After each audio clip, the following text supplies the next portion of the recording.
Hello friends, welcome to editorial analysis by simplified civil services. हम वापस आए हैं आज 3 दिन बाद और एकदम से सिकनेस ज़्यादा हो गई थी। इनिशियली 1-2 दिन थोड़ा बहुत बुखार था, लेकिन दवाई से काम हो जा रहा था, लेकिन उसके बाद फिर सिकनेस ज़्यादा हो गई, इसलिए मुझे ये एनालिसिस डिसकंटिन्यू करना पड़ा, जिसके लिए मैं आपसे माफ़ी भी चाहता हूँ।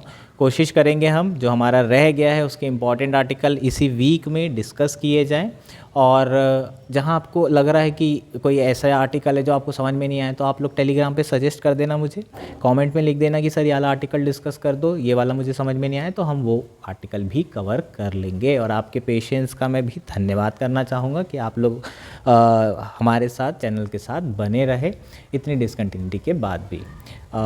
आज के दिन हम लोग 2 आर्टिकल डिस्कस करेंगे। फर्स्ट आर्टिकल जो डिस्कस करेंगे, the social benefit of stock market speculation. The Hindu में आर्टिकल आया है, स्टॉक मार्केट क्या होता है, स्पेक्यूलेशन क्या होता है और उसके सोशल बेनिफिट क्या हैं, उसके बारे में बात करेंगे। सरकार जो टैक्स लगा रही है शॉर्ट टर्म में, लॉन्ग टर्म में, उसके नुकसान क्या हो सकते हैं, वो सारी चीज़ें डिस्कस करेंगे।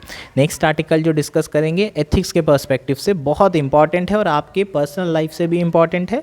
On door step delivery of alcohol. ठीक, अब बहुत सारी स्टेट गवर्नमेंट प्लान कर रही है कि अल्कोहल को घर पे जो है पहुंचाने की सुविधा शुरू की जाए।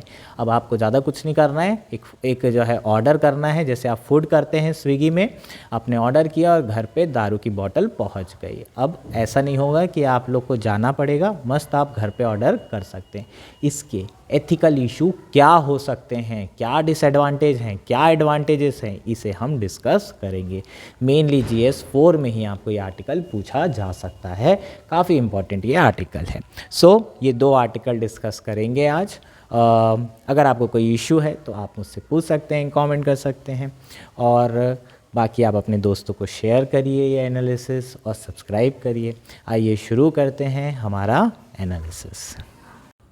हमारा फर्स्ट आर्टिकल है the social benefit of stock market speculation.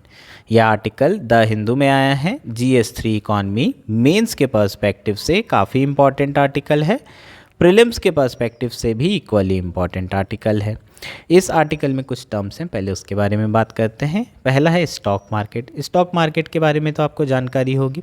Basically stock market में हम स्टॉक्स, शेयर्स, इक्विटी, बॉन्ड्स, ये सारी चीज़ें खरीदते हैं और बेचते हैं। इसका एग्जांपल क्या हो जाएगा, BSE हो जाएगा, NSE हो जाएगा।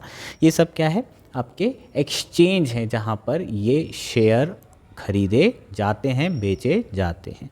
ठीक, और इन्हीं मार्केट को हम स्टॉक मार्केट कहते हैं। दूसरा टर्म क्या है, स्पेक्यूलेशन। स्पेक्यूलेशन क्या होता है, स्पेक्यूलेशन बेसिकली एक फाइनेंशियल टर्म है that refers to the act of purchasing an asset that has a substantial risk of losing value but also holds the hope of gaining value in the near future. So speculation basically होता क्या है, asset को purchase करना होता है, जिस asset की हमको उम्मीद है कि ये आगे चल के हमें प्रॉफिट देगा। हम स्पेक्यूलेट करते हैं कि फ्यूचर में ये हमें क्या देगा, बेनिफिट देगा, प्रॉफिट देगा।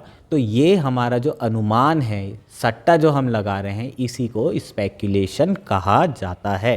जो स्टॉक मार्केट में, इकॉनमी में जो सट्टा लगाया जाता है उसे हम स्पेक्यूलेशन बोलते हैं। अब स्पेक्यूलेशन ये भी हो सकता है कि मार्केट गिरेगा और इसलिए मैं सारे अपने शेयर बेच दूं, और जैसे ही वो क्या होगा, नीचे आएगा, मैं सारे शेयर खरीद लूं सस्ते में, तो मुझे प्रॉफिट हो जाएगा। इसे शॉर्ट करना बोलते हैं। या फिर मैं ये सोचूं कि यार प्राइसेस बढ़ने वाले हैं, स्टॉक मार्केट इंक्रीज़ होगा, आप बहुत ऑप्टिमिस्टिक है कि स्टॉक मार्केट बढ़ेगा, तो हम क्या बोलते हैं उसे, बुल रन चल रहा है। ऐसे बोलते हैं ना, बुल रन चल रहा है अभी स्टॉक मार्केट में। क्यों, क्योंकि सारे जो आपके स्टॉक के प्राइसेस हैं वो बढ़ने वाले हैं, अब ऑप्टिमिस्टिक है, तो उसे हम बुल मार्केट बोलते हैं। अगर नीचे गिरने वाला है तो उसे बियर मार्केट कहा जाता है। पेसिमिज्म होता है तो उसे बियर मार्केट कहते हैं। समझ में आया क्या? सो स्टॉक मार्केट में जो स्पेक्यूलेशन होता है किस लिए होता है, प्रॉफिट कमाने के लिए होता है। हम ये सोचते हैं कि कैसे प्रॉफिट बनाया जाए, शेयर खरीदेंगे, शेयर बेचेंगे और उससे अपना पैसा कमाया जाएगा। इसी स्पेक्यूलेशन से हम प्रॉफिट और नुकसान दोनों ही होता है लोगों को। आज कल जो मार्केट था, ब्लड शेड हुआ था मंडे के मार्केट में, बहुत भयानक जो है ब्लड शेड था, पूरा लाल हो गया है पोर्टफोलियो, और मेरा तो हो ही चुका है। ये आपका स्टॉक मार्केट स्पेकुलेशन हो जाएगा। अब इसके जो सोशल बेनिफिट है वो क्या है, उसी के बारे में इस आर्टिकल में चर्चा की जा रही है। और ये न्यूज़ में क्यों है, अभी वाला जो बजट था जिसमें हमने डिस्कशन किया था कि शॉर्ट टर्म और लॉन्ग टर्म कैपिटल गेन है, इसे सरकार ने रेस कर दिया है। कैपिटल जो लॉन्ग टर्म कैपिटल गेन है वो 12% हो गया है विदाउट इंडेक्सेशन। ये मैंने आपको पूरा अच्छे से समझाया था कि इंडेक्सेशन हटाने से कितना नुकसान हो रहा है। इंडेक्सेशन का मतलब क्या होता है, इन्फ्लेशन एडजस्टमेंट। ठीक, मान लो आपने 50 लाख की एक प्रॉपर्टी ली और उसे 1.5 करोड़ में बेचा, तो आपका 1 करोड़ क्या हो जाएगा, ये हो जाएगा आपका कैपिटल गेन। लेकिन 1 करोड़ कैपिटल गेन आपका यहाँ कंसिडर नहीं किया जाता था जब इंडेक्सेशन किया जाता था। तब क्या करते थे कि मान लो आपने 10 साल के बाद में बेचा है, तो ये 50 लाख को 10 साल बाद कितना हो जाएगा इन्फ्लेशन के बाद, लेट्स से कि इन्फ्लेशन के बाद ये 50 लाख कितना हो गया, 1 करोड़ 37 लाख हो गया। तो आपका जो कैपिटल गेन होगा वो केवल 13 लाख रुपए होगा। समझ में आया। और उस 13 लाख पे 20% पहले टैक्स था, अब total long term capital gain 12% हो गया है विदाउट इंडेक्सेशन। इसका मतलब अब सीधे सीधे आपको 1 करोड़ पे 12% टैक्स देना है। तो यहाँ पर जो लॉन्ग टर्म कैपिटल गेन है वो विदाउट इंडेक्सेशन 12% 12.5% किया है, और बहुत ज़्यादा है ये रेट। स्पेशली जो मिडिल क्लास लोग हैं उनके लिए, जो एक घर बनाने के लिए एक ज़मीन खरीदते हैं या फिर एक ज़मीन खरीद लेते हैं और फिर उसी को बेच करके अपना, है ना, पहले इनिशियली जैसे तैसे ज़मीन खरीद लेते हैं और फिर जैसे जैसे उसको चुकाते हैं लोन ले करके, और बाद में उसी ज़मीन का रेट बढ़ते हैं, उसी को बेच करके अपना घर बना लेते हैं, अपना घर खरीद लेते हैं। इस तरीके से मिडिल क्लास आदमी चलाता था। अब अगर इतना ज़्यादा टैक्स भरेगा तो उसके लिए तो पॉसिबल ही नहीं है। ठीक, तो ये एक बहुत बड़ा इशू था। शॉर्ट टर्म जो कैपिटल गेन है उसमें भी टैक्सेस बढ़ा दिए। आइडिया क्या है, आइडिया यही है यार कि स्टॉक मार्केट में स्पेकुलेशन होता है और इंडिया के पास पहले ही सेविंग्स नहीं है, और अगर सेविंग स्पेकुलेशन में चली जाएगी, रियल इन्वेस्टमेंट में लोग खर्चा नहीं करेंगे, तो अल्टीमेटली इकॉनमी को नुकसान होगा और ग्रोथ होने की बजाय जो ग्रोथ होनी चाहिए थी वो ग्रोथ होगी नहीं। अब जैसे कि कोई लैंड है ना, उस लैंड में आपने कोई वैल्यू एडिशन तो किया नहीं, बस खरीद लिया, 10 साल तक आपकी लैंड पड़ी रही, इसमें कोई वैल्यू एडिशन नहीं, इसकी कीमत बढ़ गई, आपने बेच दिया उसको, आपने इन्वेस्टमेंट कैसे बोल सकते हो आप, है ना। आप इसको, आपको कैपिटल गेन तो हो रहा है, लेकिन ये जो कैपिटल गेन है इससे इकॉनमी को कुछ फ़ायदा हो रहा है क्या, कोई फ़ायदा नहीं हो रहा है। सो ये जो कैपिटल गेन हो रहा है ये बेसिकली स्पेकुलेशन से हो रहा है कि आने वाले समय में इसकी कीमत इतनी ज़्यादा हो जाएगी, और एक तरीके से ये गैम्बलिंग है, और गैम्बलिंग है इसलिए सरकार बोल रही है कि इसे टैक्स, हैवी टैक्स लगाना चाहिए, और इसी के कारण इनइक्वालिटी बहुत बढ़ रही है इंडिया में, और इसलिए सरकार ने long term capital gain tax इतना ज़्यादा बढ़ा दिया है। Capital gains made in the stock market are somehow seen as a easy profit earned by the investor without providing any useful service to society, जो अभी हमने डिस्कस किया। और सिमिलरली लैंड और एसेट में होता है, जिसमें इसका प्राइस तो फ्यूचर में बढ़ता है पर it does not add any value to the society in the process, और इसी के कारण इनइक्वालिटी राइज हो रही है। यही यहाँ पर अंग्रेजी में लिखा हुआ है जो हमने डिस्कस किया है। अब बात करते हैं कि ये कैपिटल गेन्स होते कैसे हैं, कैसे होता है। अगर हम इकोनॉमिक थ्योरी की बात करें तो इकोनॉमिक थ्योरी में हमेशा एजम्पशन होते हैं कि मार्केट परफेक्ट है, परफेक्ट कंपटीशन है। इसका मतलब जितने भी इकोनॉमिक एजेंट हैं वो रैशनल हैं। रैशनल हैं इसका मतलब क्या होता है, उनके पास परफेक्ट नॉलेज होगा हर एक चीज़ का, उनको सब कुछ पहले से पता होगा। अगर उनको पहले से ही पता है कि ये एसेट है और इसकी वैल्यू 100 रुपये है अभी और 110 रुपये हो सकती है, तो सारे के सारे लोग क्या करेंगे, इसके पीछे भागना चालू कर देंगे। अगर क्योंकि सबको ही नॉलेज होगा, ये तो परफेक्ट कंपटीशन है, सारे लोगों को ही पता होगा कि ये जो वैल्यू है इसकी एक साल बाद 110 हो जाएगी, सारे लोग खरीदेंगे, उसकी वैल्यू 110 हो जाएगी। किसी को बेनिफिट होगा क्या, नहीं होगा। तो यहाँ पर आपको जो कैपिटल गेन है परफेक्ट मार्केट में कभी भी नहीं होता है। कब होता है, रियल वर्ल्ड में होता है, जहाँ इन्फॉर्मेशन इनपरफेक्ट होती है। जहाँ इन्फॉर्मेशन इनपरफेक्ट होगी, जहाँ खूब सारी अनसर्टेनिटी होगी, वहाँ पर आपको फोरकास्ट करना होता है कि कौन सा बिजनेस है जो कि अंडर वैल्यू है और आगे चल के इसकी वैल्यू बढ़ सकती है, और कौन सा ऐसा मार्केट है जो कि ओवर वैल्यू, ऐसा कौन सा स्टॉक है या फिर ऐसी कौन सी कंपनी है जो कि ऑलरेडी जिसके स्टॉक के प्राइसेस ओवर वैल्यू हैं। कई बार ऐसा हो सकता है कि आप फोरकास्ट करें, गलत कर दें, और आपने लेट से कि अदानी के आपने स्टॉक ले लिए। अब अदानी के स्टॉक मान लीजिए कि फ्यूचर में गिर जाते हैं क्योंकि ओवर वैल्यूएशन कर लिया आपने उसकी कंपनी का, तो अल्टीमेटली अगर ओवर वैल्यूएशन करोगे तो आपको क्या होगा, कैपिटल लॉस होगा। लेकिन अगर आप सही फोरकास्ट करते हो और आपने एक टाटा की कंपनी पे लगाया जिसके वैल्यू अंडर वैल्यू थी और आपको बाद में चल के ये जब रियल इसकी वैल्यू अचीव करेगी तो ये आपको मैक्सिमम कैपिटल गेन देगी, तो आपको क्या होगा, प्रॉफिट होगा। तो कैपिटल गेन में जो प्रॉफिट जिन लोगों को हो रहा है वो सही जगह क्या कर रहे हैं, एलोकेट कर रहे हैं अपने पैसे को। और जो लोग सही जगह एलोकेट करेंगे तो ऐसे में जो ओवरऑल अगर आप मार्केट देखेंगे तो एलोकेशन सही हो रहा होगा, है ना। इसका मतलब टाटा के जो गुड्स हैं, जो कंपनी है वो क्या है, एफिशिएंट कंपनी है, इसको पैसों की ज़्यादा ज़रूरत है, तो ऐसी जगह फिर एलोकेशन बढ़ने लगेगा। लोगों को प्रॉफिट जहाँ ज़्यादा दिखेगा वहाँ पर एलोकेशन बढ़ेगा। तो अल्टीमेटली जो इन्वेस्टर है वो पैसा सही जगह एलोकेट कर पा रहा है, ये एक बहुत बड़ा सोशल बेनिफिट है। हमारी इकॉनमी में सबसे बड़ा इशू क्या होता है, एलोकेशन ऑफ रिसोर्सेज का इशू होता है कि कौन से रिसोर्सेज को कितना जो है पैसा मिलना चाहिए, और जो आपका एसेट है जो कि आपको ज़्यादा पैसे कमा के देगा वही एफिशिएंट कहलाएगा, और उसी में लोग अपना क्या करेंगे, पैसा इन्वेस्ट करेंगे। चीज़ें क्लियर है। सो आपका ये जो स्पेक्यूलेशन है इससे बेनिफिट तो हो रहा है, allocation of resources in the market economy efficiently होगा अगर हम इस तरीके के स्पेक्यूलेशन को अलाउ करते हैं। तो ये एक सबसे बड़ा सोशल बेनिफिट है।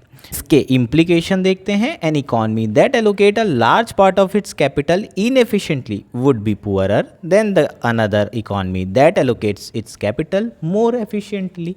तो एक इम्प्लीकेशन तो ये हो जाएगा कि जो इकॉनमी अपने जो रुपए हैं, जो अपनी कैपिटल है उसको इनएफिशिएंटली एलोकेट करेगी वो कंट्री पुअर रह जाएगी, और जो एफिशिएंटली एलोकेट करेगी वो कंट्री तेज़ी से ग्रो करेगी क्योंकि उसको रिटर्न उसमें ज़्यादा मिलेंगे। तो आपको सोशल बेनिफिट दिखाई दिया कि यहाँ पर जो हम स्पेक्यूलेट कर रहे हैं, जो हम कैपिटल एलोकेट कर रहे हैं उससे प्रॉपर एलोकेशन ऑफ रिसोर्सेज होगा और कंट्री तेज़ी से ग्रो करेगी। This is because the way capital is allocated also determine how scarce resources are allocated towards satisfying different end of the society. इसको समझ लेते हैं कि एग्जाम्पल से, मान लो कि कोविड-19 है तो आप अपना पैसा कहाँ लगाओगे, हाँ एरोप्लेन में लगाओगे उस समय कि एरोप्लेन कंपनी में मैं इन्वेस्ट कर देता हूँ, या फिर शिप्स में लगाओगे, क्रूज शिप में अपना पैसा इन्वेस्ट करोगे, उसके कंपनी में स्टॉक मार्केट में पैसा लगाओगे? नहीं, ऑब्वियस है नहीं लगाओगे। क्यों नहीं लगाओगे? क्योंकि आपको पता है कि अभी इसकी ज़रूरत नहीं है। अभी पूरा का पूरा जो आपका एयरलाइन है वो बंद पड़ी हुई है क्योंकि कोई ट्रैवल ही नहीं कर रहा है, सारा का सारा लॉकडाउन है। अभी किसकी ज़रूरत है आपको? सैनिटाइज़र की, अभी आपको मास्क की। आप कौन सी कंपनी में फ़ंड दोगे, आप कौन सी कंपनी में स्टॉक मार्केट में पैसा लगाओगे? जो कि सैनिटाइज़र बना रही है, जो कि मास्क बना रही है। तो यहाँ पर एफिशिएंट एलोकेशन क्या होगा आपका, जो आपके सैनिटाइज़र्स बना रहे हैं या फिर जो हेल्थ से संबंधित है। तो समझ में आ रहा है क्या किस तरीके से यहाँ पर एफिशिएंट एलोकेशन हो रहा है, और यही इकॉनमी में सबसे इम्पॉर्टेंट होता है और इसी के कारण हमारी ग्रोथ भी होती है। अब ऑब्वियस है कि आप टैक्स लगाएंगे तो जो स्पेक्युलेटिव, जो गैम्बलिंग टेंडेंसी है वो कम हो जाएगी। एक नॉर्मल आपने टैक्स लगा दिया, पोल टैक्स लगा दिया जो सबके लिए कांस्टेंट है, तो जो गैम्बलिंग क्योंकि आपके पास जो अननेसेसरली प्रॉफिट, बहुत ज़्यादा हाई प्रॉफिट हो रहा है वो कम हो जाएगा, तो गैम्बलिंग टेंडेंसी कम हो जाएगी। लेकिन अगर आप ज़्यादा टैक्स लगाने लगेंगे तो आपको नुकसान भी होगा, एलोकेशन ऑफ रिसोर्सेज नहीं हो पाएगा क्योंकि फिर लोग क्या करेंगे, कैपिटल इन्वेस्ट ही नहीं करेंगे, और इन्वेस्ट ही नहीं करेंगे तो अल्टीमेटली किसको ज़्यादा नुकसान होगा? जो कंपनीज़ हैं उनको फंड मिल रहे थे, भले ही शॉर्ट टर्म के लिए मिल रहे थे लेकिन फंड तो मिल रहे थे, तो वो फंड उनको नहीं मिल पाएंगे और कंपनी आगे एक्सपांड भी नहीं कर पाएगी। चीज़ें क्लियर है। नेक्स्ट पॉइंट क्या है? The centre sees it wants to encourage long term investing in company by raising the tax on short term capital gain. बिल्कुल सही बात है। सरकार क्या कर रही है, शॉर्ट टर्म कैपिटल गेन में टैक्स बढ़ा दे रही है ताकि लोग जो है लॉन्ग टर्म तक के उन शेयर्स को, उस स्टॉक्स को अपने पास रख सकें। और अगर लॉन्ग टर्म तक रखेंगे, लॉन्ग टर्म में रखेंगे तो जो कंपनी के शेयर हैं उनको फ़ायदा होगा, उनके पास पैसा, कैपिटल लॉन्ग टर्म के लिए रहेगी और वो लॉन्ग टर्म तक उसे क्या कर सकते हैं, अपने एक्सपांशन में इन्वेस्ट कर सकते हैं। और जो स्पेकुलेटिव टेंडेंसी वो जनरली शॉर्ट टर्म में होती है, सुबेरे लगाया रात में निकाल लिया, रात में लगाया सुबेरे समझ में आ रहा है क्या, जो भी आपका 9:30 बजे से 3:30 बजे तक का मार्केट है, सुबेरे 9 बजे लगा के शाम को जो बेच देते हैं वो शॉर्ट टर्म है ना। 1 साल से कम का पीरियड को शॉर्ट टर्म माना जाता है, 1 साल से ऊपर के पीरियड को लॉन्ग टर्म माना जाता है। तो ये जो शॉर्ट टर्म के लिए लगा रहे हैं ये जनरली गैम्बलिंग के लिए लगाते हैं, और इसलिए सरकार ये गैम्बलिंग टेंडेंसी को हटाने के लिए ये सारी चीज़ें कर रही है, जो कि फेयर भी है बिल्कुल। But it does not understand that without traders with gambling instincts who regularly buy and sell stocks in the short term there would not be sufficient liquidity in the market for many long term investor to easily sell their stocks. क्या बोल रहा है कि ये जो short term में आपके buyer और सेलर बेचते खरीदते रहते हैं, अगर ये नहीं बेचेंगे खरीदेंगे तो मान लीजिए कि 1 साल बाद क्या हुआ कि मेरा खरीदने का या मेरा बेचने का मन किया, मैंने 1 साल तक होल्ड किया रिलायंस के शेयर को, अब 1 साल बाद मैं बेचना चाहता हूँ पर कोई खरीदने वाला ही नहीं है। अब ये जो शॉर्ट टर्म वाले हैं तो तुरंत खरीदते बेचते रहते हैं, अब ये लोग खरीद सकते हैं और फिर बेच सकते हैं, लेकिन 1 साल बाद सारे लॉन्ग टर्म वाले बच गए और कोई खरीदने वाला नहीं है, तो मेरे जो मार्केट में शेयर है जिसे मैं बेचना चाहता हूँ उसे तो कोई खरीदेगा नहीं, लिक्विडिटी ही नहीं है, मार्केट में पैसा ही नहीं है किसी के पास, सबने अपने पास शेयर होल्ड करके रख लिए, उनके पास पैसा ही नहीं है, तो अल्टीमेटली नुकसान होगा कि नहीं होगा। तो ये एक बहुत बड़ा सोशल बेनिफिट होता है शॉर्ट टर्म का कि मार्केट में हमेशा पैसा बना रहता है, मार्केट हमेशा लिक्विड होता है। एक और बेनिफिट क्या होता है, एक और बेनिफिट ये होता है कि अगर आप बार बार खरीद रहे हैं बेच रहे हैं तो जो शेयर होता है बिजनेस का, है ना, जो कंपनी का शेयर होता है उसकी आपको एग्जैक्ट वैल्यू, जो मार्केट वैल्यू है, जो इक्विलिब्रियम वैल्यू है वो आ जाती है ना, वो आप एस्टिमेट कर सकते हैं। अगर बहुत ज़्यादा ओवर प्राइस है तो वो, है ना, तुरंत उसमें गिरावट आ जाएगी, अगले ही दिन गिरावट आ जाएगी, उसे बेचेंगे खरीदेंगे, इस तरीके से हमें फ्लैक्चुएशन दिखने लगेगा, लेकिन एवरेज आपको इक्विलिब्रियम वैल्यू निकल कर आ जाएगी। सो हमें एफिशिएंट प्राइसिंग भी मिल जाती है, कंपनी को अपने स्टॉक की वैल्यू की एफिशिएंट वैल्यूज़ भी पता चल जाती है, और ये किस तरीके से पता चल सकती है, सिर्फ शॉर्ट और जो है शॉर्ट टर्म्स में जो आप शेयर खरीद रहे हैं बेच रहे हैं उसी से ज़्यादा आसान होगा। लॉन्ग टर्म में आप चीज़ों को, है ना, अगर गलत हो रहा होगा, बबल बन रहा होगा, तो लॉन्ग टर्म में वो बहुत बड़ा बबल बन सकता है, और उसके बाद अगर वो बबल फूटा तो बहुत सारे लोगों को मार्केट में नुकसान होगा। Efficient pricing of share of company can help ensure that company with a promising prospect are able to raise fund more easily than company with a shaky prospect, thus aiding the efficient allocation of resources। क्या कह रहा है कि जो efficient pricing आएगी उससे हमें ये पता चल जाएगा कि जो अच्छी कंपनी है, promising कंपनी है, वो आसानी से कैपिटल रेज कर पाएगी, और जो आपकी शेकी कंपनी है उसे कैपिटल नहीं मिल पाएगी। और ये अल्टीमेटली क्या हो रहा है, एफिशिएंट एलोकेशन ऑफ रिसोर्स हो रहा है। जो कंपनी को ज़रूरत है, जो एफिशिएंटली काम कर रही है, उसी को ज़्यादातर लोग क्या खरीदेंगे। तो ये वो सेम ही चीज़ हो जाएगी। नेक्स्ट है आपका एफएनओ के बारे में भी हमने चर्चा की थी बजट में। एफएनओ फ्यूचर एंड ऑप्शंस के ऊपर भी सरकार ने टैक्स लगाया, और इसकी तो बहुत ज़्यादा वर्स रेपुटेशन है, शॉर्ट टर्म जो ट्रेडिंग है उससे भी ज़्यादा वर्स। ये तो एक तरीके से कंप्लीट गैम्बलिंग माना जाता है। बेसिकली इसमें होता क्या है, जो स्पेक्युलेटर्स होते हैं वो डेरिवेटिव्स पर अपनी बेट लगाते हैं। डेरिवेटिव्स होते क्या हैं, derivatives are contract that allow investor to buy or sell an underlying asset such as stock at a predetermined price in future. In other words, this instrument allow one group of investor to offload the risk associated with the changes price of the asset onto the other group of investor who are willing to assume risk. So derivative basically help in transfer of risk among investor. It should be noted that without derivative, many investor would simply not be willing to make many investment at all. So basically derivative होता क्या है, एक example से समझते हैं, ज़्यादा बढ़िया समझ में आएगा। ठीक, एक कॉन्ट्रैक्ट का पेपर है, इस कॉन्ट्रैक्ट के पेपर में ए और बी के बीच में कॉन्ट्रैक्ट हो रहा है। बी के पास ऑयल पड़ा था, ए बोल रहा है कि यार 6 महीने बाद जो है इसकी प्राइस अभी $50 है, $100 बैरल हो जाएगा। तो ये बोला कि अगर $100 बैरल होगा तो मैं तुझे 50 में बेचूंगा, तू उसे 100 में बेच देना 6 महीने बाद। बात डन हो गई, बात क्लियर है। अब यहाँ पर ना ही कोई ऑयल खरीदने वाला है, ना ही कोई ऑयल बेचने वाला है। बेसिकली यहाँ शर्त लगी है कि ये $50 का $100 6 महीने बाद प्री डिटरमाइंड प्राइस में हो जाएगा। और ये प्री डिटरमाइंड प्राइस इसका मैंने डिसाइड कर दिया अभी कि 6 महीने बाद इतना होगा, और सामने वाले को बोल दिया कि ये 6 महीने बाद इतना होगा, और अगर होता है तो मेरे को पैसा दे दो तुम 50%, यहाँ पर 100% मुझे गेन हो जाएगा। $50 का मैंने $100 बोल दिया है ना, तो मुझे 100% यहाँ पर गेन हो सकता है। बहुत ज़्यादा गेन होता है एफएनओ में, लेकिन 90% टाइम आपका एफएनओ गलत होता है, क्योंकि आप इतना स्ट्रॉन्ग प्रेडिक्शन नहीं कर सकते। बिल्कुल, यहाँ पर भी अंडरलाइंग एसेट की बात की जा रही है।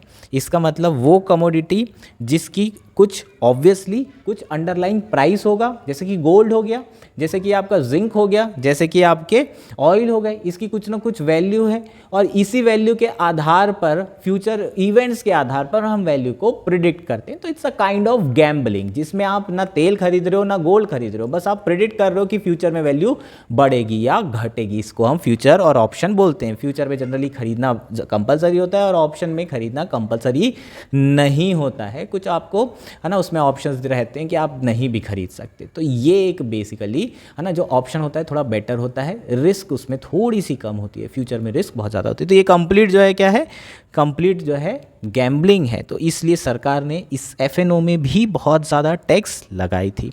अब मिडिल क्लास इसमें जो है इन्वेस्ट करता है भाई। मिडिल क्लास इन्वेस्ट क्यों करता है? क्योंकि उसके पास पैसा है, बहुत ज़्यादा नहीं है और बहुत कम नहीं है, मीडियम पैसा है, लेकिन उसे कमाने की इच्छा बहुत ज़्यादा है ना। तो लोअर मिडिल क्लास वाला आदमी सोचेगा कि यार क्या करूँ, एफएनओ में लगा देता हूँ 5,000 रुपये, सीधे 10 बन जाएंगे एक रात में, एक दिन में 10 बना लिए, 2 दिन में 10, समझ रहे हो क्या?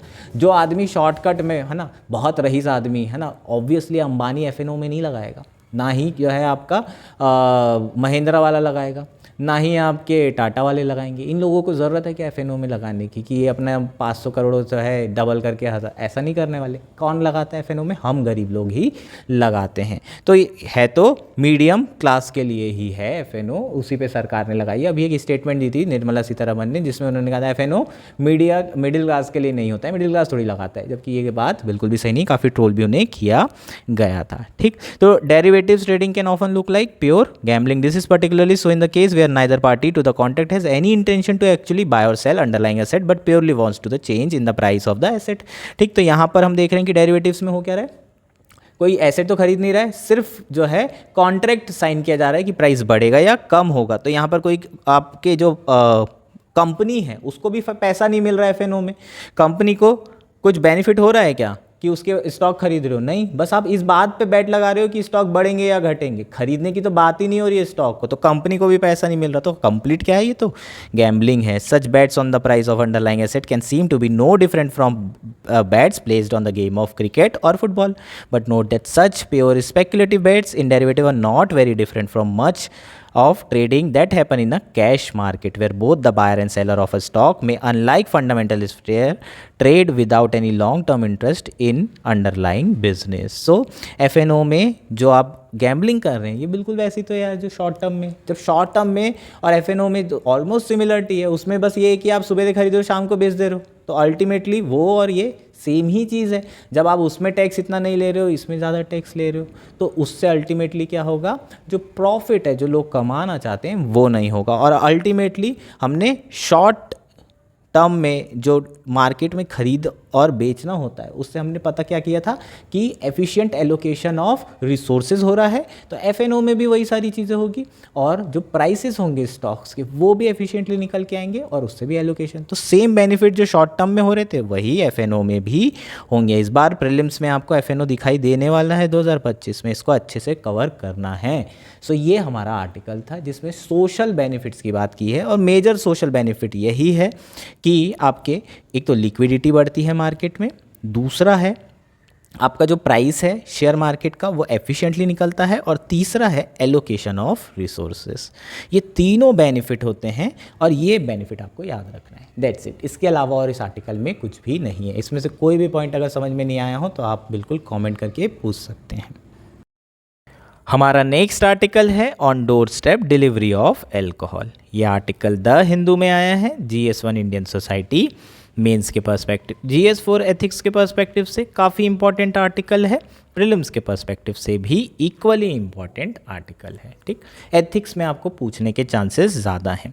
रिसेंटली पंजाब, दिल्ली, हरियाणा केरला और तमिलनाडु, गोवा जैसे कुछ स्टेट्स हैं जो प्लान कर रहे हैं कि जितने भी प्राइवेट प्लेयर हैं, फॉर एग्जांपल स्विगी, जोमेटो, इनके थ्रू अल्कोहल की डोर स्टेप डिलीवरी को शुरू कराया जाए।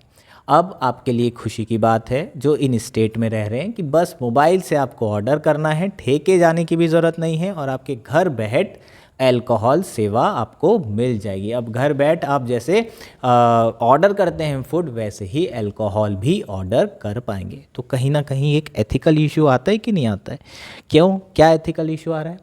अरे भाई, आप घर पे ऑर्डर कर लेंगे तो आप जितनी चाहेंगे उतनी ऑर्डर कर पाएंगे, और फिर जब आपकी एक्सेसिबिलिटी और अवेलेबिलिटी बढ़ेगी तो आपका कंजम्पशन बढ़ेगा और सरकार का रेवेन्यू बढ़ेगा, लेकिन at the cost of people's health. तो ये है कि नहीं एथिकल डिलेमा, है कि नहीं है? सो यहाँ पर एथिकल आपको इशू पूछे जा सकते हैं, इसके ऊपर आपको केस स्टडी भी आ सकती है और 10 मार्क का क्वेश्चन भी पूछा जा सकता है कि आर्गुमेंट एथिकल इश्यूज क्या क्या हैं उसे लिस्ट करिए। तो इस आर्टिकल में वही सारे आर्गुमेंट हम डिस्कस करेंगे, ठीक। So BigBasket, Swiggy, Zomato, इन सारे प्लेटफॉर्म के थ्रू डोर स्टेप डिलीवरी शुरू करने की प्लानिंग की जा रही है। जो पर कैपिटा कंजम्पशन है अल्कोहल का वो 1.6 लीटर था 2003 से 5 के बीच में, 2.2 लीटर्स हुआ 2010 में और 5.5 लीटर्स हुआ 2016 से 18 के बीच में। और अभी जो रेवेन्यू है वो लगभग $52 बिलियन रेवेन्यू हो रहा है अल्कोहल में टैक्स लगाकर। किसको? सरकार को। और इंडिया जो है 6th लार्जेस्ट अल्कोहल मार्केट है पूरी दुनिया में। ये तो आपका रेवेन्यू वाली बात हो गई, इकोनॉमी वाली बात हो गई। अब मिनिस्ट्री ऑफ सोशल जस्टिस और एम्पावरमेंट का सर्वे हुआ था 2019 में, जिसके हिसाब से इंडिया में लगभग 16 करोड़ अल्कोहल यूजर्स हैं 10 से 75 साल के वर्ग ग्रुप के बीच में। ये 2018 का डेटा है। मेडिकली हम बात करें तो जो सेफ लिमिट है अल्कोहल कंजम्पशन की वो क्या है? 0 mm, है ना। तो ये जो लोग आपको बताते हैं अरे 2 पैक से कुछ नहीं होता, 3 पैक से कुछ नहीं होता, अरे 1 बूंद पीने से, 1 बूंद अल्कोहल भी आपके लिए हानिकारक है। और लगभग 3 लाख डेथ अल्कोहल के कारण हर साल इंडिया में हो रही है। तो ये सारे आपके आर्गुमेंट अगेंस्ट में, ये डेटा आपके लिए इंपॉर्टेंट हो जाएगा। अब डोर स्टेप डिलीवरी के लिए 2-3 मेन आर्गुमेंट हैं जो दिए जा रहे हैं। पहला क्या है? Excise taxes on alcohol sales can help generate revenue for central and state government across state. Taxes on alcohol also contribute up to 1/4 of all revenue generated for government. So basically आपका अगर door step delivery हो जाएगी तो proper taxation होगा, लोगों को, है ना, सही अल्कोहल मिलेगा, ख़राब अल्कोहल नहीं मिलेगा, कोई जाली अल्कोहल नहीं मिलेगा, पहली चीज़। दूसरा क्या हो जाएगा? दूसरा ये हो जाएगा कि सरकार का रेवेन्यू बढ़ जाएगा। चीज़ें क्लियर है? सो रेवेन्यू बढ़ जाएगा तो मेन आर्गुमेंट आपका ये है कि ये डोर स्टेप डिलीवरी से कंजम्पशन बढ़ेगा तो रेवेन्यू बढ़ेगा, सरकार को फ़ायदा होगा और सार इसी रेवेन्यू को यूटिलाइज करेगी किसी और वेलफेयर स्कीम में। ऐसा नहीं है सरकार अपना जो है उसको खाएगी नहीं, उसे किसी और के जो भी लोग दारू पी रहे हैं वो थोड़ा और प्राउड कर सकते हैं कि वो देश की इकॉनमी में अपना सहयोग कर रहे हैं, गरीब के उत्थान के लिए पैसा दे रहे हैं। इसका मतलब ये नहीं कि आज जाके चालू हो जाओ, अरे मैं तो देश की जो है प्रगति के लिए काम कर रहा हूँ, आज 2 पैक और एक्स्ट्रा पीऊँगा, ऐसा नहीं करना है, ठीक। पर हाँ, सरकार जो है ये जो रेवेन्यू जनरेट करती है इसे वेलफेयर में लगाती है। Second, doorstep delivery can help reduce drunk driving incident and prevent road traffic cases injury in India. 6 to 48% fatal road traffic fatality are due to alcohol use. दूसरा argument दिया है कि भाई ये ड्रंक ड्राइविंग का चक्कर खत्म हो जाएगा। जाते हैं लोग बाहर क्लब में पीते हैं और क्लब में पीकर वापस आते हैं, दारू पी के चलाते हैं, ठोका ठाकी करते हैं लोग, बहुत सारे लोग मर रहे हैं। 6 to 48% जो एक्सीडेंट्स हो रहे हैं वो ड्रंक ड्राइविंग के कारण होते हैं। लेकिन प्रॉब्लम क्या है इसमें होगा क्या? जो सोशल कंजम्पशन होता है ना, जनरली बहुत सारे लोग बाहर जाते हैं पार्टीज़ में, एक आध मॉकटेल ले ली, एक आध कॉकटेल ले ली, है ना, सोशल कंज्यूम करते हैं, दारू पीने के लिए नहीं पीते हैं, जस्ट कि हाँ मिल रहे हैं, एक स्टेटस के लिए वो ड्रिंक की जाती है। वो सारी चीज़ें ख़त्म हो जाएगी यार, वो फिर चीज़ें होगी नहीं, सब घर पे ला के बैठ के पूरा खंबा ख़त्म किया जाएगा, बोले पूरी की पूरी बॉटल ख़त्म कर लेते हैं। तो ये एक इशू आ सकता है, सोशलाइजेशन ख़त्म हो जाएगा और अल्टीमेटली जो कंजम्पशन होगा वो इंक्रीज़ हो जाएगा। थर्ड आर्गुमेंट जो इसके फेवर में दिया जाता है कि कई बार जो महिलाएं कंज्यूम करना चाहती हैं उनके साथ बहुत बदतमीज़ी होती है, उनके साथ वायलेंस होता है, कोई भी शॉप्स में वो जाती हैं तो ये प्रॉब्लम नहीं होगी, वो भी अब कंज्यूम कर पाएंगी, अपनी प्राइवेसी भी मेंटेन कर पाएंगी तो उनको भी बेनिफिट होगा। लेकिन डोमेस्टिक वायलेंस अभी भी होगा, है ना। ऐसा नहीं है कि जो डोमेस्टिक वायलेंस जो पी रहे हैं घर पे अगर ज़्यादा आएगी, ज़्यादा पिएंगे तो डोमेस्टिक वायलेंस के केस बढ़ सकते हैं, तो ये एक नेगेटिव आर्गूमेंट हो जाएगा। ठीक, हम जानते हैं कि डेटा भी है इस बात का कि जो सोशल कॉस्ट है अल्कोहल के यूज़ से वो इकोनॉमिक बेनिफिट से कहीं ज़्यादा है यार, है ना। अगर लोग ज़्यादा दारू पिएंगे तो उनकी प्रोडक्टिविटी नहीं होगी, 2 दिन छुट्टी लेंगे, एब्सेंटिज्म होगा और ह्यूमन कैपिटल डिक्रीज़ होगी, ओवरऑल जीडीपी नुकसान होगी। तो बेनिफिट कम हो रहा है, नुकसान ज़्यादा हो रहा है। इसके अलावा schemes with a doorstep delivery of alcohol assume people will change their drinking and socialising behaviour in response to the new option. It is reasonable but require concrete evidence. ठीक, तो वो सोशलाइजिंग जो activities थी वो बंद हो जाएगी, लोग घर पे लाके पीना शुरू कर देंगे और खूब सारी जो ऑन डिमांड एक्सेस बढ़ेगा तो फिर इसका कंजम्पशन भी बहुत ज़्यादा बढ़ सकता है। और ज़रूरी नहीं है कि यार डोर स्टेप डिलीवरी से ड्रंक ड्राइविंग खत्म हो जाए, है ना। बहुत बार होता है कि अब गाड़ी तेरा भाई चलाएगा। अब गाड़ी तेरा भाई कब चलाता है? जब वो 4 पैक डाउन होता है, 4-8 पैक उसने पी रखे होते हैं, उसी के बाद भाई गाड़ी चलाता है। तो ज़रूरी नहीं है कि आप जो है अगर डोर स्टेप डिलीवरी हो जाएगी तो आप बाहर घूमने नहीं जाएंगे और इस तरह के एक्सीडेंट नहीं होंगे। तो ये एक बहुत बड़ा इशू आपको फेस करना पड़ सकता है। तो ये इसके क्या हो जाएंगे, कुछ नेगेटिव पॉइंट्स हो जाएंगे। सो आपको दोनों ही चीज़ों के बारे में पता होना चाहिए। ओवरऑल आर्टिकल इतना ही था, बहुत ज़्यादा इंपॉर्टेंट आर्टिकल नहीं है। एथिक्स में पूछ सकते हैं, एथिक्स में चांसेस बहुत हैं GS4 में, है ना। बाकी सोसाइटी में ये सब नहीं आएगा। ठीक।